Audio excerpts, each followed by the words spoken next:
السلام علیکم دوستو، آج ہم آپ کو بتائیں گے تواضع اختیار کرنا اللہ کے لیے۔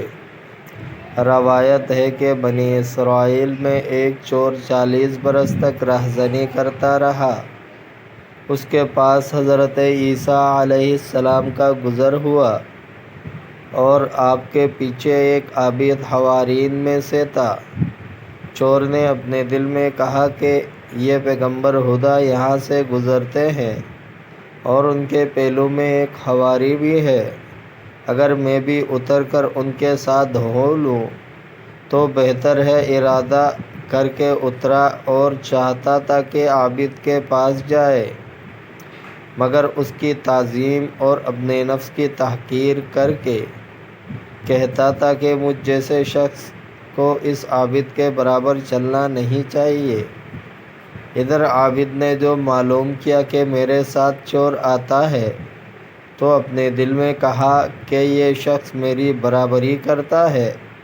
اس خیال سے اس سے کنارہ کر کے آگے بڑھ گیا۔ حضرت عیسیٰ علیہ السلام کے برابر چلنے لگا، صرف چور پیچھے رہ گیا۔ راوی کہتے ہیں کہ خدا تعالیٰ نے حضرت عیسیٰ علیہ السلام پر وحی بھیجی، ان دونوں سے کہہ دو کہ تمہارے پہلے عمل ہم نے باطل کر دیے، اب نئے سرے سے عمل کرو۔ حواری کے حسنات جاتے رہے، اس وجہ سے کہ اس نے اپنے نفس پر عجب کیا اور اس دوسرے شخص کی برائیاں مٹا دی، اس لیے کہ اس نے اپنے نفس کو حقیر جانا۔ حضرت نے بموجب حکم ان دونوں کو اطلاع کر دی اور چور کو اپنے ساتھ لیا اور اس کو حواری کیا۔ بکر بن سلیم صواف فرماتے ہیں کہ ہم مالک بن انس کے پاس اس شام کو گئے جس میں ان کا انتقال ہوا۔ ہم نے پوچھا کہ آپ کا کیا حال ہے؟ انہوں نے فرمایا مجھے معلوم نہیں کہ تم کو کیا جواب دوں، مگر عنقریب تم خدا تعالیٰ کا عفو اتنا دیکھو گے جس کا تم کو گمان بھی نہ ہوگا۔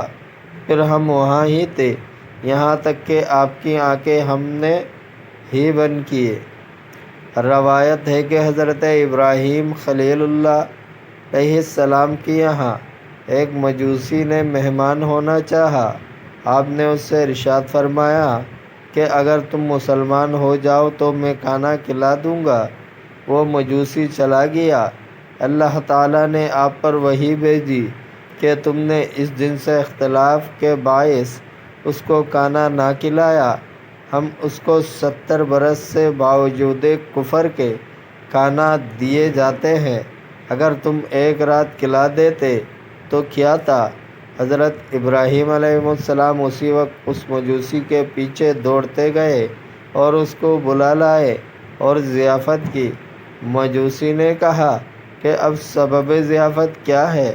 اول تو آپ نے انکار ہی کر دیا تھا، مگر آپ نے سارا قصہ اس سے بیان فرمایا۔ مجوسی نے عرض کیا کہ خدا تعالیٰ مجھ سے یہ معاملہ کرتا ہے، پھر آپ سے عرض کر کے مسلمان ہو گیا۔ استاذ ابو سہل ثعلوک جو ہمیشہ ڈرانے میں مصروف تھے، انہوں نے ابو سہل زجاجی کو خواب میں دیکھا اور حال پوچھا۔ انہوں نے جواب دیا کہ جس قدر تم ڈرایا کرتے تھے اس سے معاملہ ہم نے سہل دیکھا۔ دوستو، اگر آپ کو ویڈیو اچھی لگی ہے تو لائک کریں، شیئر کریں، چینل کو سبسکرائب کریں۔ اپنا بہت سارا خیال رکھیے گا۔ ملتے ہیں اگلے ویڈیو